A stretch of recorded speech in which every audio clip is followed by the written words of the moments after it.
Major challenges facing Africa, economic Africa borders around achieving inclusive and sustainable economic growth, as well as diversifications and making Africa economies be competitive globally.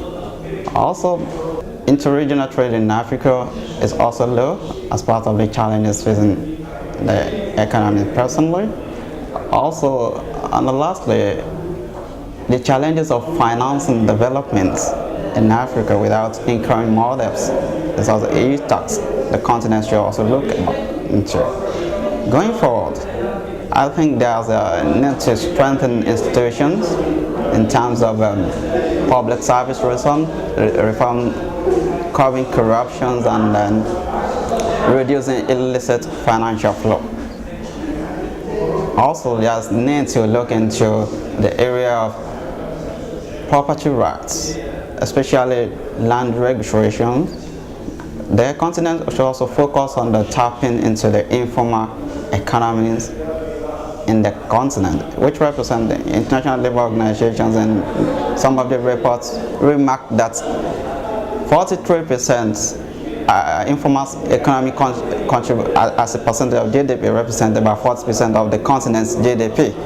So in terms of that, there's need to tap into the informal sector of the economy in India by making the shadow economies to extend just into the private economies, and then making sure that, so I was talking about informal economies.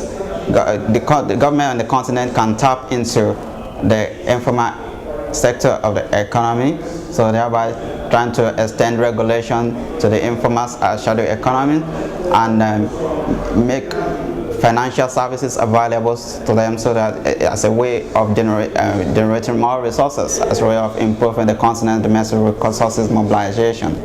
So, also, I think there's a need for the continent also to improve on their doing business regularly. The government, at this juncture, the government should try as much as possible to provide enabling environment for private business activities to thrive. That, in a sense, will also help the country, the continent, to be able to compete globally